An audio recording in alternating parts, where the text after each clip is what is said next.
ਸੰਗਰੂਰ ਤੋਂ ਸੰਸਦ ਮੈਂਬਰ ਸਰਦਾਰ ਸਿਮਰਨਜੀਤ ਸਿੰਘ ਮਾਨ ਨੇ ਪੰਜਾਬ ਦੇ ਅਹਿਮ ਮੁੱਦਿਆਂ ਤੇ ਕੀਤੀ ਪ੍ਰੈਸ ਕਾਨਫਰੰਸ। ਯੂਪੀ 'ਚ ਸਿੱਖ ਨੌਜਵਾਨ ਦਾ ਜਬਰੀ ਧਰਮ ਤਬਦੀਲ ਕਰਨ ਵਾਲੀ ਘਟਨਾ ਦੀ ਐਸਜੀਪੀਸੀ ਨੇ ਕੀਤੀ ਸਖਤ ਨਿਖੇਧੀ। ਹਰਿਆਣਾ ਦੇ ਸਿੱਖ ਆਗੂ ਜਗਦੀਸ਼ ਸਿੰਘ ਝਿੰਡਾ ਨੇ ਉਹਨਾਂ ਦੀ 41 ਮੈਂਬਰੀ ਕਮੇਟੀ ਨੂੰ ਮਾਨਤਾ ਦੇਣ ਦੀ ਕੀਤੀ ਅਪੀਲ। ਅਫਗਾਨਿਸਤਾਨ ਦੇ ਕਾਬੁਲ 'ਚ ਮਿਲਟਰੀ ਏਅਰਪੋਰਟ ਤੇ ਹੋਇਆ ਵੱਡਾ ਧਮਾਕਾ।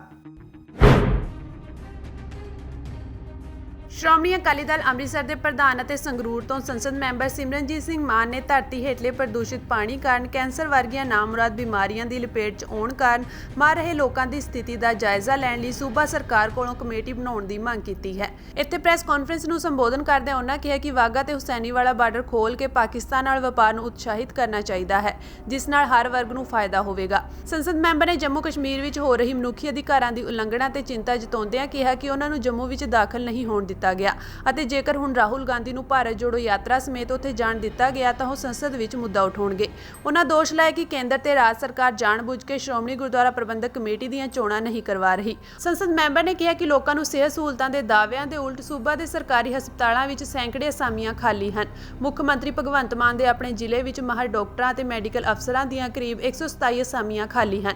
ਸਿਮਰਨਜੀਤ ਸਿੰਘ ਮਾਨ ਨੇ ਪ੍ਰਵਾਸੀ ਪੰਜਾਬੀ ਮਿਲਣੀ ਸਮਾਗਮਾਂ ਵਿੱਚ ਐਨਆਰਆਈਜ਼ ਦੇ ਪੈਸੇ ਦੀ ਵਰਤੋਂ ਕਰਨ ਦਾ ਦੋਸ਼ ਲਾਉਂਦਿਆਂ ਕਿਹਾ ਕਿ ਆਪ ਸਰਕਾਰ ਮੁਫਤ ਵਿੱਚ ਵਾਹ ਖੱਟਣਾ ਚਾਹੁੰਦੀ ਹੈ। ਉਹਨਾਂ ਕਿਹਾ ਕਿ ਸੂਬੇ ਲਈ ਨਸ਼ਾ ਸਭ ਤੋਂ ਵੱਡੀ ਸਮੱਸਿਆ ਬਣੀ ਹੋਈ ਹੈ, ਜਿਸ ਦੇ ਖਾਤਮੇ ਲਈ ਸਰਕਾਰੀ ਝਾਂਕ ਛੱਡ ਕੇ ਸਾਰਿਆਂ ਨੂੰ ਇਸ ਵੱਲ ਵਿਸ਼ੇਸ਼ ਧਿਆਨ ਦੇਣ ਦੀ ਲੋੜ ਹੈ। ਉਹਨਾਂ ਬੰਦੀ ਸਿੰਘਾਂ ਦੀ ਰਿਹਾਈ ਦੀ ਮੰਗ ਕਰਦਿਆਂ ਕਿਹਾ ਕਿ ਜੇਕਰ ਬਿਲਕਿਸ ਬਾਨੋ ਜਬਰ ਜਨਾਹ ਮਾਮਲੇ ਦੇ ਦੋਸ਼ੀਆਂ ਤੇ ਰਾਜੀਵ ਗਾਂਧੀ ਦੇ ਕਾਤਲਾਂ ਨੂੰ ਰਿਹਾ ਕੀਤਾ ਜਾ ਸਕਦਾ ਹੈ ਤਾਂ ਫਿਰ ਸਜ਼ਾ ਪੂਰੀ ਕਰ ਚੁੱਕੇ ਸਿੱਖ ਬੰਦੀਆਂ ਨੂੰ ਕਿਉਂ ਨਹੀਂ। ਉਹਦਾ ਪਾਣੀ ਮੈਂ ਦੇਖਿਆ ਹੈ ਕਈ ਤਰ੍ਹਾਂ ਦਾ, ਕਿਤੇ ਤਾਂ ਕਾਲਾ ਹੈਗਾ, ਕਿਤੇ ਨੀਲਾ ਹੈਗਾ, ਕਿਤੇ ਹਰਾ ਹੈਗਾ।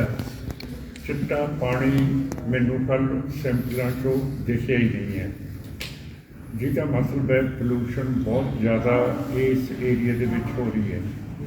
ਦੂਸਰੀ ਗੱਲ ਹੈ ਬਰਨਾਲੇ ਟਰਾਈਡੈਂਟ ਦੀ ਫੈਕਟਰੀ ਹੈ, ਉਹਦੇ ਵਿੱਚ ਵੀ ਸਲਫਿਊਰਿਕ ਐਸਿਡ ਅਤੇ ਹੋਰ ਐਸਿਡ ਜਿਹੜੀ ਨਾਲ ਚੱਲਦੀ ਡਰੇਨ ਹੈ ਉਹਦੇ ਵਿੱਚ ਸਿੱਟਿਆ ਰਹਿੰਦਾ।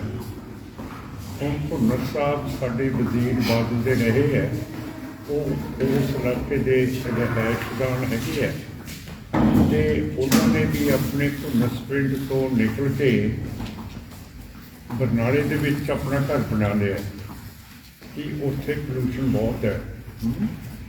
ਅਤੇ ਇਹ ਜਿਹੜੀ ਪੋਲੂਸ਼ਨ ਹੈ, ਜਿਹੜਾ ਨਾਲਾ ਹੈਗਾ ਲੁਧਿਆਣੇ ਦਾ, ਉਹਦੇ ਵਿੱਚ ਵੀ ਸਾਰੀ ਪੋਲੂਸ਼ਨ ਪੈ ਰਹੀ ਹੈ ਇੰਡਸਟਰੀ ਦੀ। ਅਸੀਂ ਕਹਿੰਦੇ ਹਾਂ ਇੰਡਸਟਰੀ ਹੋਰ ਆਵੇ, ਪਰ ਜਿੰਨਾ ਚਿਰ ਇੰਡਸਟਰੀ ਦੀ ਪੋਲੂਸ਼ਨ ਦਾ ਅਸੀਂ ਇਲਾਜ ਨਹੀਂ ਕਰਦੇ ਉਨਾ ਚਿਰ ਅਸੀਂ ਆਪਣੇ ਗਲ ਨੂੰ ਵੱਢਣ 'ਤੇ ਜਾ ਰਹੇ ਹਾਂ, ਜਿਹੜੀ ਕਿ ਬਹੁਤ ਖਤਰਨਾਕ ਗੱਲ ਹੈ। ਹੁਣ ਜਿਹੜੀ ਪੋਲੂਸ਼ਨ ਹੈਗੀ ਹੈ ਇਹ ਸਾਡੇ ਮਾਲਵੇ ਦੇ ਵਿੱਚ ਵੱਧ ਗਈ ਹੈ, ਕਿਉਂ ਕਰਕੇ ਯੂਰੇਨੀਅਮ ਇਨਰਿਚਮੈਂਟ ਪਲਾਂਟ ਹੁੰਦੀ ਹੈ, ਜਿਹਦੇ ਨਾਲ ਯੂਰੇਨੀਅਮ ਨੂੰ ਵਧੀਆ ਬਣਾਇਆ ਜਾਂਦਾ ਹੈ, ਜਿਹਦੀ ਕੁਆਲਿਟੀ ਵਧੀਆ ਬਣਨ ਦੇ ਨਾਲ ਫਿਰ ਆਪਾਂ ਐਟਮ ਬੋਂਬ ਅਤੇ ਨਿਊਕਲੀਅਰ ਬੋਂਬ ਬਣਾ ਸਕਦੇ ਹਾਂ।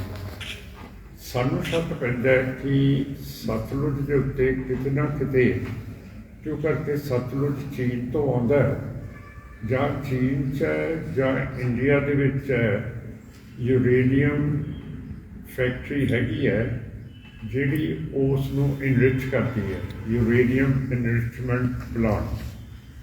ਅਤੇ ਜਿਹੜਾ ਸਾਡਾ ਨੰਗਲ ਹੈ ਉੱਥੇ ਜਿਹੜੀ ਫਰਟੀਲਾਈਜ਼ਰ ਪਲਾਂਟ ਹੈ ਉਹਦੇ ਵਿੱਚ ਹੈਵੀ ਵਾਟਰ ਪਲਾਂਟ ਵੀ ਹੈਗੀ ਹੈ, ਜਿੱਥੇ ਹੈਵੀ ਵਾਟਰ ਬਣਦਾ। ਹੈਵੀ ਵਾਟਰ ਵੀ ਨਿਊਕਲੀਅਰ ਬੰਬ ਤਿਆਰ ਕਰਨ ਦੇ ਲਈ ਤਿਆਰ ਕੀਤਾ ਜਾਂਦਾ। ਹੁਣ ਤੁਸੀਂ ਦੇਖੋ ਕਿ ਸਤਲੁਜ ਦਾ ਪਾਣੀ ਸਾਰੇ ਮਾਲਵੇ ਦੇ ਵਿੱਚ ਜਾਂਦਾ ਹੈਗਾ, ਇੱਕ ਇੱਕ ਪਿੰਡ ਨੂੰ ਸਤਲੁਜ ਦਾ ਪਾਣੀ ਭੇਜਦਾ, ਬੇਸ਼ੱਕ ਸਰਹੰਦ ਕਨਾਲ ਤੱਕ ਆਏ, ਬੇਸ਼ੱਕ ਭਾਖੜਾ ਤੋਂ ਆਏ, ਕਿਤੋਂ ਵੀ ਆਵੇ।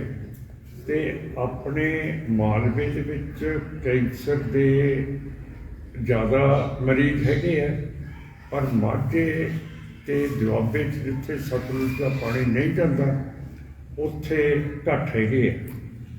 ਸੋ ਇਹ ਜਿਹੜੀਆਂ ਖੁਫੀਆ ਚੀਜ਼ਾਂ ਸਰਕਾਰ ਕਰ ਰਹੀ ਹੈ, ਗਵਰਨਮੈਂਟ ਆਫ ਇੰਡੀਆ, ਇਹਦਾ ਸਾਨੂੰ ਪਤਾ ਹੋਣਾ ਚਾਹੀਦਾ ਕਿ ਇਹ ਸਾਡੇ ਪਲੂਟੋਨੀਅਮ, ਫਿਰ ਇਹ ਜਿਹੜੀ ਯੂਰੇਨੀਅਮ ਹੈ, ਇਹ ਜਿਹੜੀ ਹੁਣ ਪਾਣੀਆਂ ਦੇ ਵਿੱਚ ਦਿਖਦੀ ਹੈ, ਜਿਹੜੀ ਪੀਂਦੇ ਹੈ, ਤੇ ਸਾਨੂੰ ਗਵਰਨਮੈਂਟ ਆਫ ਇੰਡੀਆ ਦੱਸਦੇ ਕਿਉਂ ਨਹੀਂ ਹੈ ਕਿ ਸਾਨੂੰ ਇਸ ਤਰ੍ਹਾਂ ਤੁਸੀਂ ਮਾਰ ਦੇਣਾ ਹੈਗਾ ਕਿ ਇਹ ਬਗੈਰ ਤੁਸੀਂ ਲਾਠੀ ਚਾਰਜ ਕਰਿਆ, ਬਗੈਰ ਤੁਸੀਂ ਬਲੂ ਸਟਾਰ ਕਰਿਆ, ਬਗੈਰ ਤੁਸੀਂ ਜਿਵੇਂ ਰਾਜੀਵ ਗਾਂਧੀ ਨੇ 1984 ਦੇ ਵਿੱਚ ਨਸਲਕੁਸ਼ੀ ਕੀਤੀ ਸੀ, ਇਸ ਤਰ੍ਹਾਂ ਸਾਨੂੰ ਪੰਜਾਬ ਵਾਲਿਆਂ ਨੂੰ ਮਾਰ ਦੇਣਾ ਹੈਗਾ ਕਿ ਜੇ ਸਿੱਧੇ ਤੌਰ ਦੇ ਉੱਤੇ ਜੇ ਨਹੀਂ ਅਸੀਂ ਮਰਦੇ ਤਾਂ ਫਿਰ ਸਿੱਧੇ ਢੰਗ ਦੇ ਨਾਲ ਤੁਸੀਂ ਪਾਣੀ ਦੇ ਜ਼ਰੀਏ ਇਸ ਨੂੰ ਖਰਾਬ ਕਰਕੇ ਮਾਰ ਦੇਣਾ।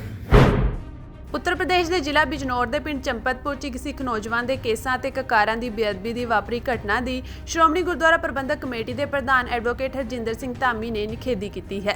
ਸਿੱਖ ਸੰਸਥਾ ਨੇ ਇਸ ਮਾਮਲੇ ਦੀ ਜਾਂਚ ਵਾਸਤੇ ਸਿੱਖ ਮਿਸ਼ਨ ਉੱਤਰਾਖੰਡ ਦੇ ਇੰਚਾਰਜ ਨੂੰ ਹਦਾਇਤਾਂ ਦਿੱਤੀਆਂ ਹਨ। ਉੱਤਰ ਪ੍ਰਦੇਸ਼ ਦੇ ਘੱਟ ਗਿਣਤੀ ਕਮਿਸ਼ਨ ਨੇ ਜ਼ਿਲ੍ਹਾ ਪੁਲਿਸ ਕੋਲੋਂ 2 ਜਨਵਰੀ ਤੱਕ ਮਾਮਲੇ ਦੀ ਰਿਪੋਰਟ ਮੰਗੀ ਹੈ। ਸੋਸ਼ਲ ਮੀਡੀਆ ਤੇ ਵਾਇਰਲ ਵੀਡੀਓ ਬਾਰੇ ਕਮਿਸ਼ਨ ਦੇ ਮੈਂਬਰ ਪਰਵਿੰਦਰ ਸਿੰਘ ਨੇ ਦੱਸਿਆ ਕਿ ਗੁਰਪ੍ਰੀਤ ਸਿੰਘ ਨਾਂ ਦੇ ਸਿੱਖ ਨੌਜਵਾਨ ਦਾ ਜਬਰੀ ਧਰਮ ਤਬਦੀਲ ਕਰਨ ਦਾ ਯਤਨ ਕੀਤਾ ਗਿਆ ਹੈ। ਉਹਨਾਂ ਕਿਹਾ ਕਿ ਇਹ ਮਾਮਲਾ ਬਿਜਨੌਰ ਪੁਲਿਸ ਦੇ ਮੁਖੀ ਕੋਲ ਚੁੱਕ ਕੇ ਪਹਿਲ ਦੇ ਆਧਾਰ ਤੇ ਕੇਸ ਦਰਜ ਕਰਨ ਲਈ ਕਿਹਾ ਗਿਆ ਹੈ। ਅੱਜ ਇੱਕ ਬਹੁਤ ਹੀ ਦੁਖਦਾਈ ਘਟਨਾ ਦਾ ਪਤਾ ਲੱਗਾ ਕਿ ਯੂਪੀ ਦੇ ਬਿਜਨੌਰ ਸ਼ਹਿਰ ਦੇ ਚਪਤਪੁਰ ਪਿੰਡ ਵਿੱਚ ਕੁਝ ਵਿਅਕਤੀਆਂ ਵੱਲੋਂ ਇੱਕ ਸਿੱਖ ਲੜਕੇ ਦੇ ਕੇਸ ਕੱਢ ਦਿੱਤੇ। ਕੇਸ ਵੀ ਇਸ ਕਰਕੇ ਕੱਟੇ ਕਿ ਉਸ ਵੱਲੋਂ ਈਸਾਈ ਧਰਮ ਅਪਣਾਉਣ ਤੋਂ ਨਾ ਕਰ ਦਿੱਤੀ ਗਈ। ਯੂਪੀ ਸਰਕਾਰ ਵੱਲੋਂ ਭਾਵੇਂ ਕਿ ਉਹਨਾਂ ਦੇ ਖਿਲਾਫ ਕਾਰਵਾਈ ਕੀਤੀ ਗਈ ਹੈ, ਪਰ ਮੈਂ ਸਮਝਦਾ ਕਿ ਇਹ ਬਹੁਤ ਦੁਖਦਾਈ ਘਟਨਾ ਹੈ। ਮੈਂ ਮਾਨਯੋਗ ਪ੍ਰਧਾਨ ਜੈਦਰ ਹਰਜਿੰਦਰ ਸਿੰਘ ਜੀ ਧਾਮੀ ਜੀ ਵੱਲੋਂ ਇਸ ਘਟਨਾ ਦੀ ਸਖਤ ਨਿਖੇਧੀ ਕਰਦਾ। ਮੈਂ ਪੁਲਿਸ ਪ੍ਰਸ਼ਾਸਨ ਤੇ ਯੂਪੀ ਦੀ ਸਰਕਾਰ ਪਾਸੋਂ ਮੰਗ ਕਰਦਾ ਕਿ ਇਹਨਾਂ ਵਿਅਕਤੀਆਂ ਨੇ ਜਿਨ੍ਹਾਂ ਨੇ ਇੱਕ ਸਿੱਖ ਲੜਕੇ ਦੇ ਕੇਸ ਕੱਟੇ, ਉਹਨੂੰ ਜਬਰੀ ਧਰਮ ਤਬਦੀਲ ਕਰਨ ਲਈ ਕੋਸ਼ਿਸ਼ ਕੀਤੀ, ਅਜਿਹੇ ਵਿਅਕਤੀਆਂ ਤੇ ਸਖਤ ਤੋਂ ਸਖਤ ਕਾਰਵਾਈ ਕੀਤੀ ਜਾਵੇ ਤਾਂ ਕਿ ਕੋਈ ਵੀ ਵਿਅਕਤੀ ਉਹ ਜਬਰੀ ਧਰਮ ਤਬਦੀਲੀ ਕਰਾਉਣ ਦੀ ਕੋਸ਼ਿਸ਼ ਨਾ ਕਰੇ। ਤੇ ਜਿਹੜੇ ਕੇਸ ਕੱਟੇ ਨੇ ਇਹਦੀ ਧਾਰਾ ਵੱਖਰੀ ਲਾ ਕੇ ਇਹਨਾਂ ਵਿਅਕਤੀਆਂ ਨੂੰ ਤੁਰੰਤ ਹੀ ਪ੍ਰਸ਼ਾਸਨ ਇਹਨਾਂ ਨੂੰ ਗ੍ਰਿਫਤਾਰ ਕਰੇ ਤੇ ਜੋ ਵੀ ਹੋਰ ਵਿਭਾਗੀ ਕਾਰਵਾਈ ਬਣਦੀ ਆ ਉਹ ਕਰੇ, ਤਾਂ ਹੀ ਸਿੱਖਾਂ ਦੇ ਜਿਹੜੇ ਹਿਰਦੇ ਨੇ ਉਹ ਸ਼ਾਂਤ ਹੋ ਸਕਦੇ ਨੇ, ਤਾਂ ਹੀ ਸਿੱਖਾਂ ਦੇ ਹਿਰਦਿਆਂ ਤੇ ਮਲਮ ਲੱਗ ਸਕਦੀ ਹੈ। ਹਰਿਆਣਾ ਵਿੱਚ ਵੱਖਰੀ ਗੁਰਦੁਆਰਾ ਕਮੇਟੀ ਦਾ ਮਾਮਲਾ ਲਗਾਤਾਰ ਧੂਲ ਫੜ ਰਿਹਾ ਹੈ। ਇਸ ਮਾਮਲੇ ਵਿੱਚ ਹਰਿਆਣਾ ਦੇ ਸਿੱਖਾਂ ਦੀ ਆਪਸੀ ਸਹਿਮਤੀ ਵੀ ਨਹੀਂ ਬਣ ਰਹੀ। ਇਸ ਮਾਮਲੇ ਵਿੱਚ ਹਰਿਆਣਾ ਦੇ ਸਿੱਖ ਆਗੂ ਜਗਦੀਸ਼ ਸਿੰਘ ਝਿੰਡਾ ਸ਼੍ਰੀ ਅਕਾਲ ਤਖਤ ਤੇ ਪੁੱਜੇ ਹਨ। ਉਹਨਾਂ ਆਪਣੀ 41 ਮੈਂਬਰੀ ਕਮੇਟੀ ਦੀ ਸੂਚੀ ਸ਼੍ਰੀ ਅਕਾਲ ਤਖਤ ਤੇ ਸੌਂਪੀ ਅਤੇ ਅਪੀਲ ਕੀਤੀ ਕਿ ਉਹਨਾਂ ਦੀ ਕਮੇਟੀ ਨੂੰ ਮਾਨਤਾ ਦਿੱਤੀ ਜਾਵੇ। ਸੁਪਰੀਮ ਕੋਰਟ ਵੱਲੋਂ ਹਰਿਆਣਾ ਵਿੱਚ ਵੱਖਰੀ ਕਮੇਟੀ ਐਕਟ ਨੂੰ ਮਾਨਤਾ ਦਿੱਤੀ ਗਈ ਹੈ। ਇਸ ਫੈਸਲੇ ਖਿਲਾਫ ਸ਼੍ਰੋਮਣੀ ਕਮੇਟੀ ਵੱਲੋਂ ਸੁਪਰੀਮ ਕੋਰਟ ਵਿੱਚ ਨਜ਼ਰਸਾਨੀ ਪਟੀਸ਼ਨ ਦਾਇਰ ਕੀਤੀ ਹੋਈ ਹੈ। ਦੂਜੇ ਪਾਸੇ ਹਰਿਆਣਾ ਦੇ ਸਿੱਖਾਂ ਵਿੱਚ ਕਮੇਟੀ ਦੇ ਪ੍ਰਧਾਨ ਦੇ ਅਹੁਦੇ ਲਈ ਦੌੜ ਲੱਗੀ ਹੋਈ ਹੈ। ਹਾਲ ਹੀ ਵਿੱਚ ਹਰਿਆਣਾ ਸਰਕਾਰ ਵੱਲੋਂ ਨਵੀਂ ਕਮੇਟੀ ਦਾ ਗਠਨ ਕੀਤਾ ਗਿਆ ਹੈ, ਜਿਸ ਨਾਲ ਸਾਬਕਾ ਪ੍ਰਧਾਨ ਬਲਜੀਤ ਸਿੰਘ ਦਾਦੂਵਾਲ, ਜਗਦੀਸ਼ ਸਿੰਘ ਝਿੰਡਾ ਤੇ ਹੋਰ ਸਿੱਖ ਸਹਿਮਤ ਨਹੀਂ ਹਨ। ਇਸੇ ਕੜੀ ਤਹਿਤ ਹਰਿਆਣਾ ਦੇ ਸਿੱਖ ਆਗੂ ਜਗਦੀਸ਼ ਸਿੰਘ ਝਿੰਡਾ ਅੱਜ ਇੱਥੇ ਅਕਾਲ ਤਖਤ ਸਾਹਿਬ ਵਿਖੇ ਪਹੁੰਚੇ ਹਨ। ਉਹਨਾਂ ਅਕਾਲ ਤਖਤ ਦੇ ਸਕੱਤਰੇਤ ਵਿਖੇ ਪੱਤਰ ਸੌਂਪ ਕੇ ਅਪੀਲ ਕੀਤੀ ਹੈ ਕਿ ਤਖਤ ਵੱਲੋਂ ਹਰਿਆਣਾ ਦੀ ਸਿੱਖ ਸੰਗਤ ਦਾ ਮਾਰਗਦਰਸ਼ਨ ਕੀਤਾ ਜਾਵੇ। ਉਹਨਾਂ ਪੱਤਰ ਵਿੱਚ ਲਿਖਿਆ ਹੈ ਕਿ ਉਹ ਹਰਿਆਣਾ ਦੇ ਵੱਖ-ਵੱਖ ਜ਼ਿਲ੍ਹਿਆਂ ਵਿੱਚ ਸੰਗਤਾਂ ਨਾਲ ਸਲਾਹ ਮਸ਼ਵਰਾ ਕਰਕੇ ਆਏ ਹਨ। ਇਸ ਦੇ ਆਧਾਰ ਤੇ ਹਰਿਆਣਾ ਸਿੱਖ ਗੁਰਦੁਆਰਾ ਕਮੇਟੀ ਦੇ 41 ਮੈਂਬਰਾਂ ਦੀ ਸੂਚੀ ਤਿਆਰ ਕੀਤੀ ਗਈ ਹੈ। ਉਹਨਾਂ ਅਕਾਲ ਤਖਤ ਨੂੰ ਅਪੀਲ ਕੀਤੀ ਹੈ ਕਿ ਹਰਿਆਣਾ ਦੀ ਸੰਗਤ ਵੱਲੋਂ ਬਣਾਈ ਇਸ ਕਮੇਟੀ ਨੂੰ ਮਾਨਤਾ ਦਿੱਤੀ ਜਾਵੇ। ਅਕਾਲ ਤਖਤ ਦੇ ਜਥੇਦਾਰ ਗਿਆਨੀ ਹਰਪ੍ਰੀਤ ਸਿੰਘ ਦੇ ਅੱਜ ਇੱਥੇ ਨਾ ਹੋਣ ਕਾਰਨ ਸਕੱਤਰੇਤ ਦੇ ਅਧਿਕਾਰੀਆਂ ਨੇ ਪੱਤਰ ਪ੍ਰਾਪਤ ਕੀਤਾ ਹੈ। ਇਸ ਮੌਕੇ ਮੀਡੀਆ ਨਾਲ ਗੱਲ ਕਰਦਿਆਂ ਸ਼੍ਰੀ ਝਿੰਡਾ ਨੇ ਕਿਹਾ ਕਿ ਸਰਕਾਰ ਵੱਲੋਂ ਬਣਾਈ ਕਮੇਟੀ ਨੂੰ ਹਰਿਆਣਾ ਦੇ ਸਿੱਖਾਂ ਨੇ ਰੱਦ ਕਰਦਿਆਂ ਇਸ ਨੂੰ RSS ਦੀ ਕਮੇਟੀ ਕਰਾਰ ਦਿੱਤਾ ਹੈ। ਉਹਨਾਂ ਦੱਸਿਆ ਕਿ ਉਹ ਪਿਛਲੇ ਦਿਨੀ ਤਖਤ ਸ੍ਰੀ ਦਮਦਮਾ ਸਾਹਿਬ ਵਿਖੇ ਜਥੇਦਾਰ ਗਿਆਨੀ ਹਰਪ੍ਰੀਤ ਸਿੰਘ ਨੂੰ ਮਿਲੇ ਸਨ। ਇਸ ਤੋਂ ਬਾਅਦ ਉਹਨਾਂ ਨੇ ਹਰਿਆਣਾ ਵਿੱਚ ਸਿੱਖ ਸੰਗਤਾਂ ਦੇ ਵਿਚਾਰ ਲਏ ਹਨ। ਅਫਗਾਨਿਸਤਾਨ ਦੇ ਕਾਬੁਲ 'ਚ ਮਿਲਟਰੀ 에ਅਰਪੋਰਟ ਤੇ ਵੱਡਾ ਧਮਾਕਾ ਹੋਇਆ ਹੈ।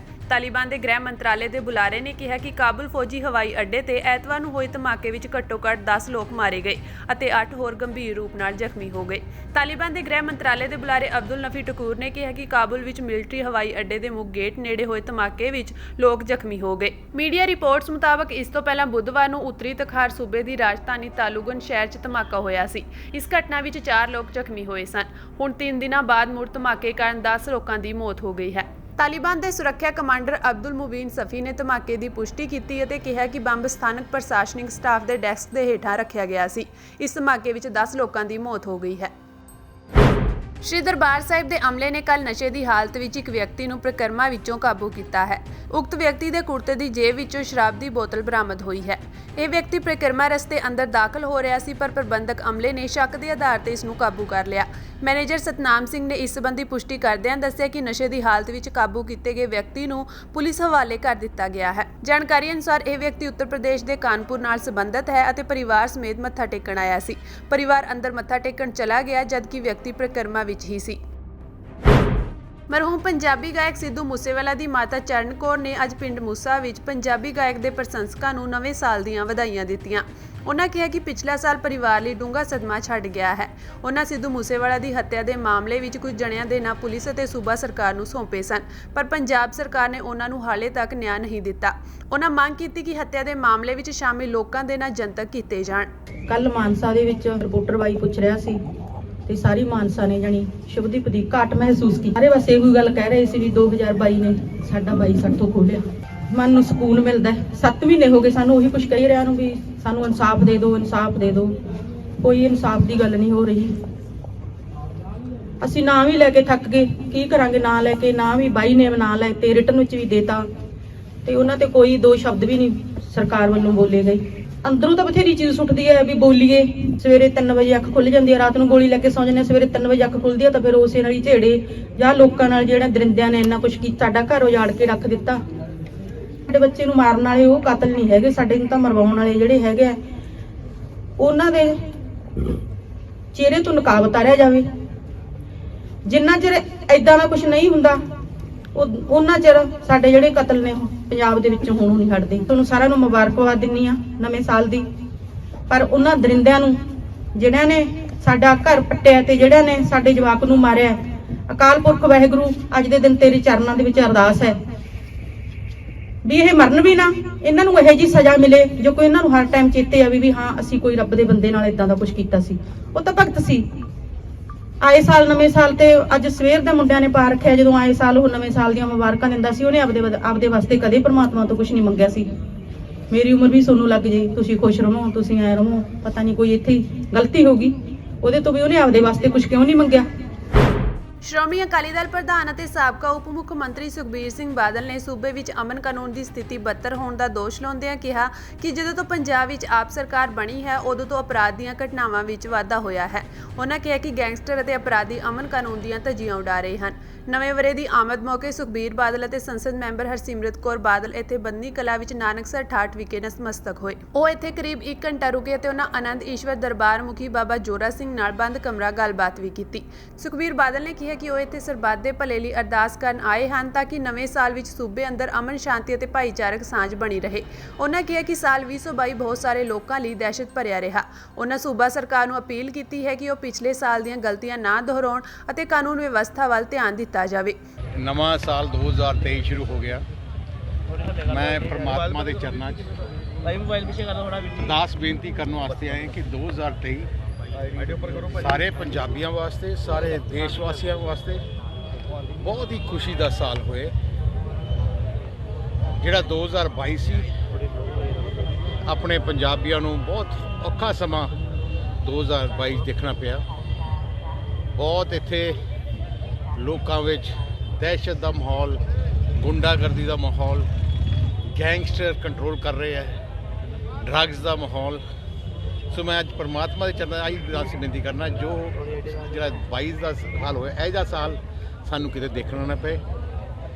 ਤੇ ਪਰਮਾਤਮਾ ਜਿਹੜੀ ਸਰਕਾਰ ਬਣੀ ਹੈ ਇਹਨਾਂ ਨੂੰ ਉਹਦੇ ਸਿਰ ਤੇ ਹੱਥ ਰੱਖ ਕੇ ਇੰਨਾ ਹੀ ਬੇਨਤੀ ਕਰਦੇ ਕਿ ਪੰਜਾਬੀਆਂ ਨੂੰ ਅਮਨ ਸ਼ਾਂਤੀ ਦੀ ਲੋੜ ਹੈ। ਪੰਜਾਬੀ ਭਾਈਚਾਰਕ ਸਾਂਝ ਚਾਹੁੰਦੇ ਹੈ ਜੇ ਅਮਨ ਸ਼ਾਂਤੀ ਤੇ ਭਾਈਚਾਰਕ ਸਾਂਝ ਰਹੂਗੀ ਪੰਜਾਬ 'ਚ, ਪੰਜਾਬ ਤਰੱਕੀ ਕਰੂਗਾ। ਆਈ ਅਰਦਾਸ ਬੇਨਤੀ ਅਸੀਂ ਗੁਰੂ ਘਰ ਜਲੰਧਰ ਦੇ ਲਤੀਫਪੁਰਾ ਵਿੱਚ ਘੱਟ ਹੋਣ ਦਾ ਮਾਮਲਾ ਸਰਕਾਰ ਲਈ ਮੁਸੀਬਤ ਬਣਦਾ ਜਾ ਰਿਹਾ ਹੈ।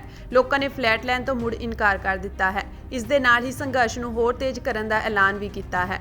ਲਤੀਫਪੁਰਾ ਦੇ 50 ਤੋਂ ਵੱਧ ਪਰਿਵਾਰਾਂ ਨੂੰ ਨਗਰ ਸੁਧਾਰ ਟਰੱਸਟ ਵੱਲੋਂ ਉਜਾੜੇ ਜਾਣ ਖਿਲਾਫ ਨਵੇਂ ਸਾਲ ਦੇ ਪਹਿਲੇ ਦਿਨ ਪੀਏਪੀ ਚੌਂਕ ਤੇ ਕਿਸਾਨਾਂ ਤੇ ਮਜ਼ਦੂਰਾਂ ਦੀਆਂ ਜਥੇਬੰਦੀਆਂ ਵੱਲੋਂ ਬਣਾਏ ਗਏ ਸਾਂਝੇ ਮੋਰਚੇ ਨੇ 2.5 ਘੰਟੇ ਤੱਕ ਨੈਸ਼ਨਲ ਹਾਈਵੇ ਤੇ ਚੱਕਾ ਜਾਮ ਕੀਤਾ ਸੀ। ਇੰਪਰੂਵਮੈਂਟ ਟਰੱਸਟ ਵੱਲੋਂ ਹੋਰ ਥਾਂ ਫਲੈਟ ਦੇਣ ਦੀ ਦਿੱਤੀ ਗਈ ਪੇਸ਼ਕਸ਼ ਨੂੰ ਠੁਕਰਾਉਂਦਿਆਂ ਆਗੂਆਂ ਨੇ ਕਿਹਾ ਕਿ ਜੇਕਰ ਸਰਕਾਰ ਨੇ ਉਜਾੜੇ ਵਾਲੀ ਥਾਂ ਤੇ ਹੀ ਪੀੜਿਤ ਲੋਕਾਂ ਦਾ ਮੁੜ ਵਸੇਬਾ ਨਾ ਕੀਤਾ ਤੇ ਨੁਕਸਾਨ ਦੀ ਪੂਰਤੀ ਲਈ ਮੁਆਵਜ਼ਾ ਨਾ ਦਿੱਤਾ ਤੇ ਲੋਕਾਂ ਨਾਲ ਵਧੀਕੀ ਕਰਨ ਵਾਲੇ ਡੀਸੀਪੀ ਜਸਕਰਨਜੀਤ ਸਿੰਘ ਤੇਜਾ ਖਿਲਾਫ ਕਾਰਵਾਈ ਨਾ ਕੀਤੀ ਤਾਂ ਧੰਨੋਵਾੜੀ ਨੇੜੇ 4 ਘੰਟੇ ਲਈ ਕੌਮੀ ਮਾਰਗ ਤੇ ਰੇਲਵੇ ਨੇੜੇ 4 ਘੰਟੇ ਲਈ ਕੌਮੀ ਮਾਰਗ ਤੇ ਰੇਲਵੇ ਲਾਈਨਾਂ ਤੇ ਜਾਮ ਲਗਾਇਆ ਜਾਵੇਗਾ। ਲਤੀਫਪੁਰਾ ਮੁੜ ਵਸੇਬਾ ਮੋਰਚਾ ਨੇ ਐਲਾਨ ਕੀਤਾ ਹੈ ਕਿ ਜੇਕਰ ਉਜਾੜੇ ਗਏ ਲੋਕਾਂ ਨੂੰ ਲਤੀਫਪੁਰਾ ਵਿੱਚ ਮੁੜ ਵਸਾਉਣ ਦਾ ਫੈਸਲਾ ਨਾ ਕੀਤਾ ਗਿਆ ਤਾਂ 16 ਜਨਵਰੀ ਨੂੰ ਰੇਲਵੇ ਲਾਈਨ ਤੇ ਕੌਮੀ ਮਾਰਗ ਨੂੰ ਇੱਕੋ ਸਮੇਂ ਜਾਮ ਕੀਤਾ ਜਾਵੇਗਾ। ਪੰਜਾਬ ਦੇ ਮੁੱਖ ਮੰਤਰੀ ਭਗਵੰਤ ਮਾਨ ਨੇ ਬਾਦਲਾਂ ਅਤੇ ਢੀਂਡਸਾ ਪਰਿਵਾਰ ਉੱਤੇ ਤਿੱਖਾ ਨਿਸ਼ਾਨਾ ਸਾਧਦਿਆਂ ਆਖਿਆ ਕਿ ਇਹਨਾਂ ਦੋਵਾਂ ਪਰਿਵਾਰਾਂ ਨੇ ਆਪਣੇ ਸਿਆਸੀ ਹਿੱਤਾਂ ਦੇ ਖਾਤਰ ਸੰਗਰੂਰ ਦੇ ਮੈਡੀਕਲ ਕਾਲਜ ਦੇ ਕੰਮ ਵਿੱਚ ਅੜਿੱਕਾ ਲਾਇਆ ਹੋਇਆ ਹੈ। ਅੱਜ ਇੱਥੇ ਪੱਤਰਕਾਰਾਂ ਨਾਲ ਗੱਲਬਾਤ ਕਰਦਿਆਂ ਮੁੱਖ ਮੰਤਰੀ ਨੇ ਸਪਸ਼ਟ ਸ਼ਬਦਾਂ ਵਿੱਚ ਕਿਹਾ ਕਿ ਅਜਿਹੇ ਕੋਝੇ ਹੱਥਕੰਡੇ ਅਪਣਾਉਣ ਨਾਲ ਇਹਨਾਂ ਦੋਵਾਂ ਪਰਿਵਾਰਾਂ ਦਾ ਲੋਕ ਵਿਰੋਧੀ ਚਿਹਰਾ ਬੇਨਕਾਬ ਹੋਇਆ ਹੈ, ਕਿਉਂਕਿ ਇਹ ਪਰਿਵਾਰ ਨਹੀਂ ਚਾਹੁੰਦੇ ਕਿ ਆਮ ਲੋਕਾਂ ਨੂੰ ਇੱਥੇ ਬਣਨ ਵਾਲੇ ਮੈਡੀਕਲ ਕਾਲਜ ਨਾਲ ਬਿਹਤਰ ਇਲਾਜ ਅਤੇ ਸਿੱਖਿਆ ਮੁਹੱਈਆ ਹੋਵੇ, ਜਿਸ ਕਰਕੇ ਇਲਾਕੇ ਲਈ ਇਹ ਵਕਾਰੀ ਪ੍ਰੋਜੈਕਟ ਦੇ ਰਾਹ ਵਿੱਚ ਅੜਿੱਕੇ ਡਾਉਣ ਲਈ ਮਿਲੀ ਭੁਗਤ ਨਾਲ ਸਾਜ਼ਿਸ਼ਾਂ ਰਚੀਆਂ ਗਈਆਂ। ਉਹਨਾਂ ਕਿਹਾ ਕਿ ਸੂਬਾ ਸਰਕਾਰ ਨੇ ਸੰਗਰੂਰ ਨੇੜੇ ਸੰਤ ਬਾਬਾ ਅਤਰ ਸਿੰਘ ਮਸਤੂਆਣਾ ਜੀ ਦੀ ਯਾਦ ਵਿੱਚ ਉੱਚ ਦਰਜੇ ਦਾ ਮੈਡੀਕਲ ਕਾਲਜ ਸਥਾਪਿਤ ਕਰਨ ਦਾ ਫੈਸਲਾ ਕੀਤਾ ਸੀ, ਜਿਸ ਲਈ 460 ਕਰੋੜ ਰੁਪਏ ਦੇ ਫੰਡ ਰੱਖੇ ਗਏ ਸਨ। ਭਗਵੰਤ ਮਾਨ ਨੇ ਕਿਹਾ ਕਿ ਇਸ ਪ੍ਰੋਜੈਕਟ ਦਾ ਕੰਮ ਸ਼ੁਰੂ ਕਰਨ ਲਈ ਸੂਬਾ ਸਰਕਾਰ ਨੇ 460 ਕਰੋੜ ਰੁਪਏ ਵਿੱਚੋਂ ਬਹੁਤ ਫੰਡ ਪਹਿਲਾਂ ਹੀ ਜਾਰੀ ਕਰ ਦਿੱਤੇ ਸਨ। ਮੈਨੂੰ ਯਾਦ ਹੋਣਾ ਉਸ ਦਿਨ ਤੁਸੀਂ ਮੈਨੂੰ ਸਵਾਲ ਪੁੱਛਿਆ ਸੀ ਵੀ ਪਰਮਿੰਦਰ ਢੀਂਡਸਾ ਕਹਿੰਦਾ ਵੀ ਬਣਨਾ ਨਹੀਂ। ਸਹੀ ਗੱਲ ਸੀ, ਉਹਨਾਂ ਨੂੰ ਪਤਾ ਸੀ ਅਸੀਂ ਬਣਨ ਦੇਣਾ ਨਹੀਂ। ਇਹ ਨਹੀਂ ਚਾਹੁੰਦੇ ਕਿ ਸਾਡੇ ਇਲਾਕੇ ਦੇ ਲੋਕ ਪੜ੍ਹ ਲਿਖ ਜਾਣ, ਸਾਡੇ ਇਲਾਕੇ ਦੇ ਬੱਚੇ ਪੜ੍ਹ ਲਿਖ ਜਾਣ। ਲੋਕ ਇਨ ਢੀਂਡਸਾ ਪਰਿਵਾਰ ਨੂੰ ਬੁਰੀ ਤਰ੍ਹਾਂ ਹਰਾਇਆ ਸੰਗਰੂਰ ਦੇ ਲੋਕਾਂ ਨੇ। ਉਹ ਹਾਰ ਦਾ ਬਦਲਾ ਲੈਣਾ ਚਾਹੁੰਦੇ ਆ ਕਿ ਅਸੀਂ ਤੁਹਾਡੇ ਜਵਾਕਾਂ ਨੂੰ ਪੜ੍ਹ ਨਹੀਂ ਦੇਣਾ। ਬਹੁਤ ਸਾਰੇ ਪਿੰਡਾਂ ਦੇ ਬਾਹਰ ਬੈਠੇ ਨੇ, ਬਹੁਤ ਸਾਰੇ ਪਿੰਡਾਂ ਦੇ ਲੋਕਾਂ ਨੇ ਧਰਨਾ ਲਾਇਆ ਕਿ ਜੀ ਕਾਲਜ ਬਣ ਲੈਣ ਦਿਓ, ਰੋਕੋ ਨਾ। ਧਰਨਾ ਤੁਸੀਂ ਰਿਵਰਸ ਤਰੀਕੇ ਨਾਲ ਦੇਖਦੇ ਹੋਵੋਗੇ ਜੀ, ਕੰਮ ਕਰਾ ਦਿਓ ਸਾਡਾ। ਇੱਥੇ ਲੋਕ ਕਹਿੰਦੇ ਕੰਮ ਹੋ ਲੈਣ ਦਿਓ ਜੀ। ਕੌਣ ਜ਼ਿੰਮੇਵਾਰ ਹੈ? ਢੀਂਡਸਾ ਪਰਿਵਾਰ। ਮੈਂ ਨਾਮ ਲੈ ਕੇ ਕਹਿ ਰਿਹਾ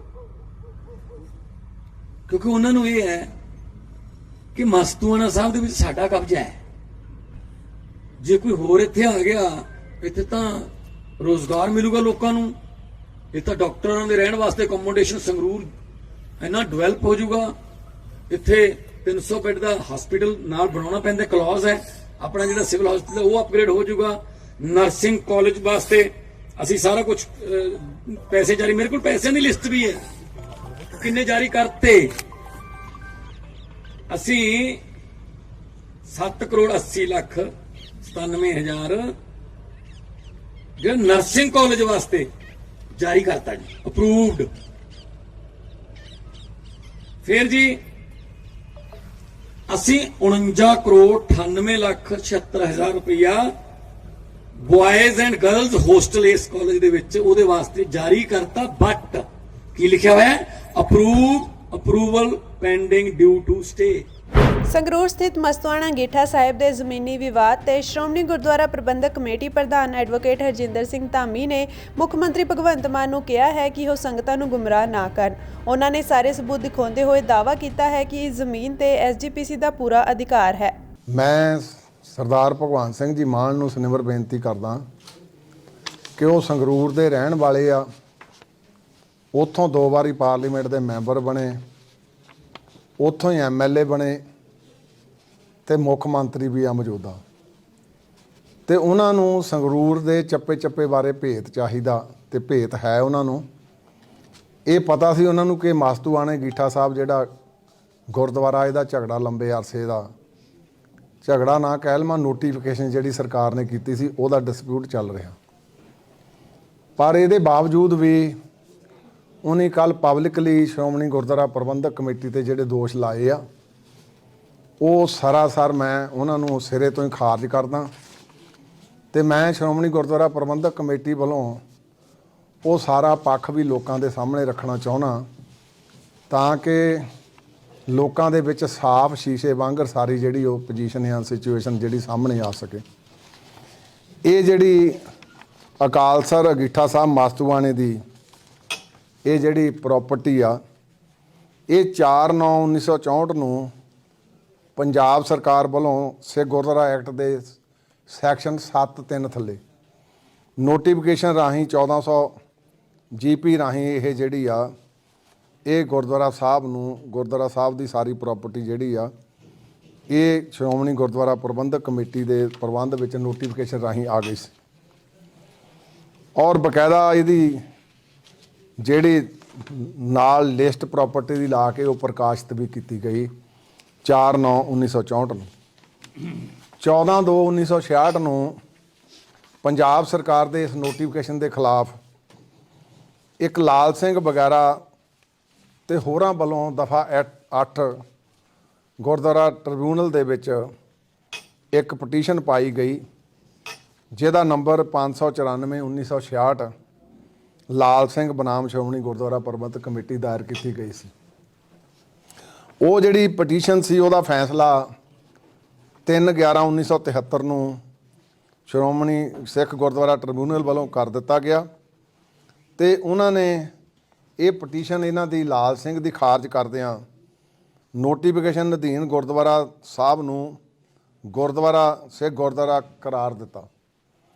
ਇਹ ਤੋਂ ਬਾਅਦ ਫਿਰ ਇਹਨਾਂ ਨੇ 1976 ਦੇ ਵਿੱਚ ਗੁਰਦੁਆਰਾ ਟ੍ਰਿਬਿਊਨਲ ਦੇ ਫੈਸਲਾ 3/11/73 ਵਾਲਾ ਲਾਲ ਸਿੰਘ ਵਗੈਰਾ ਨੇ ਸ਼੍ਰੋਮਣੀ ਗੁਰਦੁਆਰਾ ਪ੍ਰਬੰਧਕ ਕਮੇਟੀ ਦੇ ਖਿਲਾਫ ਮਾਨਯੋਗ ਹਾਈ ਕੋਰਟ ਦੇ ਵਿੱਚ ਇੱਕ ਪਟੀਸ਼ਨ ਪਾਈ ਸੀ ਜਿਹੜੀ ਨੰਬਰ 111/1976 ਵਗੈਰਾ ਸ਼੍ਰੋਮਣੀ ਕਮੇਟੀ ਵਿਰੁੱਧ ਦਾਇਰ ਕੀਤੀ ਗਈ ਸੀ ਔਰ ਉਹਦੇ ਵਿੱਚ 23/8/1984 ਨੂੰ ਮਾਨਯੋਗ high court Chandigarh honourable high court ਵੱਲੋਂ ਸਿੱਖ ਗੁਰਦੁਆਰਾ ਟ੍ਰਿਬਿਊਨਲ ਦੇ ਫੈਸਲੇ 3/11/73 ਵਿਰੁੱਧ ਇਹ ਜਿਹੜੀ ਪਟੀਸ਼ਨ ਸੀਗੀ ਇਹਨੂੰ ਖਾਰਜ ਕਰ ਦਿੱਤਾ ਔਰ 4/6/1985 ਨੂੰ ਪੰਜਾਬ ਸਰਕਾਰ ਵੱਲੋਂ ਸਿੱਖ ਗੁਰਦੁਆਰਾ ਐਕਟ ਦੇ ਸੈਕਸ਼ਨ 17 ਅਧੀਨ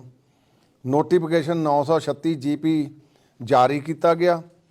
ਇਸ ਤਰ੍ਹਾਂ ਗੁਰਦੁਆਰਾ ਸਾਹਿਬ ਜਿਹੜਾ ਮਾਸਤੂਆਣਾ ਅਕਾਲ ਸਾਗਰ ਤੇ ਅੰਗੀਠਾ ਸਾਹਿਬ ਸਿੱਖ ਗੁਰਦੁਆਰਾ ਘੋਸ਼ਿਤ ਹੋ ਚੁੱਕੇ ਹਨ। ਇਹਨਾਂ ਦੇ ਪ੍ਰਬੰਧ ਸਿੱਖ ਗੁਰਦੁਆਰਾ ਐਕਟ ਦੇ 1925 ਦੇ ਐਕਟ ਦੇ ਅਧੀਨ ਜਿਹੜੇ ਆ ਸ਼੍ਰੋਮਣੀ ਗੁਰਦੁਆਰਾ ਪ੍ਰਬੰਧਕ ਕਮੇਟੀ ਕੋਲ ਆ ਚੁੱਕੇ। ਫਿਰ ਇੱਕ ਨਵੀਂ ਪਟੀਸ਼ਨ 15/4/86 ਨੂੰ ਇੱਕ ਸਿੱਖ ਗੁਰਦੁਆਰਾ ਜੁਡੀਸ਼ੀਅਲ ਕਮਿਸ਼ਨ ਦੇ ਵਿੱਚ ਪਾਈ ਗਈ। ਉਸ ਵੇਲੇ ਦੇ ਜਿਹੜੇ ਪ੍ਰਧਾਨ ਬ੍ਰਿਗੇਡੀਅਰ ਖੁਸ਼ਹਾਲ ਸਿੰਘ ਉਹਨਾਂ ਨੇ ਸੈਕਸ਼ਨ 10 ਥੱਲੇ ਇਸ ਨੋਟੀਫਿਕੇਸ਼ਨ ਨੂੰ ਚੈਲੰਜ ਕੀਤਾ ਤੇ ਇਸ ਨੋਟੀਫਿਕੇਸ਼ਨ ਦੀ ਪਟੀਸ਼ਨ 595/1966 ਖੁਸ਼ਹਾਲ ਸਿੰਘ ਬਨਾਮ ਸ਼੍ਰੋਮਣੀ ਗੁਰਦੁਆਰਾ ਪ੍ਰਬੰਧਕ ਕਮੇਟੀ ਨੋਟੀਫਿਕੇਸ਼ਨ ਵੱਲੋਂ ਦਰਸਾਈ ਜਾਇਦਾਦ ਨੂੰ ਸ਼੍ਰੋਮਣੀ ਗੁਰਦੁਆਰਾ ਪ੍ਰਬੰਧਕ ਕਮੇਟੀ ਦੀ ਜਾਇਦਾਦ ਘੋਸ਼ਿਤ ਕੀਤਾ। 1986 ਸਿੱਖ ਗੁਰਦੁਆਰਾ ਟ੍ਰਿਬਿਊਨਲ ਦੇ ਫੈਸਲੇ ਮਿਤੀ 15/4/86 ਨੂੰ ਇਸ ਵਿਰੁੱਧ ਬ੍ਰਿਗੇਡੀਅਰ ਖੁਸ਼ਹਾਲ ਸਿੰਘ ਜੀ ਵੱਲੋਂ ਫਿਰ ਇੱਕ ਹਾਈ ਕੋਰਟ ਦੇ ਵਿੱਚ ਪਟੀਸ਼ਨ ਪਾਈ ਗਈ ਜਿਹੜੀ FAO 986/1986 ਦਾਇਰ ਕੀਤੀ ਗਈ। ਇਹਦੇ ਵਿੱਚ ਹੀ 9/11/87 ਨੂੰ FAO ਨੰਬਰ 980/1986 ਵਿੱਚ ਪਟੀਸ਼ਨਰ ਟਰਸਟ ਵੱਲੋਂ CM ਨੂੰ 54/59/1984 ਸਟੇ ਲੈਣ ਲਈ ਇੱਕ ਦਾਇਰ ਕੀਤੀ ਗਈ ਐਪਲੀਕੇਸ਼ਨ ਜੋ ਹਾਈ ਕੋਰਟ ਵੱਲੋਂ ਮਨਜ਼ੂਰ ਕਰ ਲਈ ਗਈ ਤੇ ਉਹਦੇ ਤਹਿਤ ਜਿਹੜਾ ਹਾਈ ਕੋਰਟ ਨੇ ਮਿਤੀ 9 ਨਵੰਬਰ 1987 ਨੂੰ ਆ ਸਟੇ ਕਰ ਦਿੱਤੀ। ਇਹ ਪ੍ਰਾਪਰਟੀ ਜਿਹੜੀ ਆ ਸ਼੍ਰੋਮਣੀ ਗੁਰਦੁਆਰਾ ਪ੍ਰਬੰਧਕ ਕਮੇਟੀ ਦੀ ਪ੍ਰਾਪਰਟੀ ਆ ਕਿਉਂਕਿ ਹਾਈ ਕੋਰਟ ਦੇ ਵਿੱਚ ਪਟੀਸ਼ਨ ਪੈਂਡਿੰਗ ਸੀ, ਇਸ ਕਰਕੇ ਸਟੇ ਕਰ ਦਿੱਤੀ ਗਈ। ਰਾਜਧਾਨੀ ਦਿੱਲੀ ਦੇ ਬਾਹਰੀ ਇਲਾਕੇ 'ਚ ਦਿਲ ਦਹਿਲਾਉਣ ਵਾਲੀ ਘਟਨਾ ਸਾਹਮਣੇ ਆਈ ਹੈ। ਸ਼ਰਾਬ ਦੇ ਨਸ਼ੇ ਵਿੱਚ ਧੁੱਤ 5 ਨੌਜਵਾਨਾਂ ਨੇ ਪਹਿਲਾਂ ਕਾਰ ਨਾਲ ਸਕੂਟੀ ਸਵਾਰ ਲੜਕੀ ਨੂੰ ਟੱਕਰ ਮਾਰੀ ਅਤੇ ਫਿਰ ਉਸ ਨੂੰ ਕਰੀਬ 10 ਕਿਲੋਮੀਟਰ ਤੱਕ ਘੜੀਸਦੇ ਹੋਏ ਲੈ ਗਏ। ਲੜਕੀ ਕਾਰ ਵਿੱਚ ਬੁਰੀ ਤਰ੍ਹਾਂ ਫਸ ਗਈ ਸੀ। ਲੜਕੀ ਦੀ ਹਾਲਤ ਅਜਿਹੀ ਹੋ ਗਈ ਸੀ ਕਿ ਉਸ ਦੀਆਂ ਸਾਰੀਆਂ ਹੱਡੀਆਂ ਚਕਨਾਚੂਰ ਹੋ ਗਈਆਂ ਅਤੇ ਉਸ ਦੇ ਸਰੀਰ ਤੇ ਇੱਕ ਵੀ ਕੱਪੜਾ ਨਹੀਂ ਬਚਿਆ। ਲੜਕੀ ਦੀਆਂ ਦੋਵੇਂ ਲੱਤਾਂ, ਸਿਰ ਅਤੇ ਸਰੀਰ ਦੇ ਹੋਰ ਹਿੱਸੇ ਬੁਰੀ ਤਰ੍ਹਾਂ ਕੁਚਲੇ ਗਏ।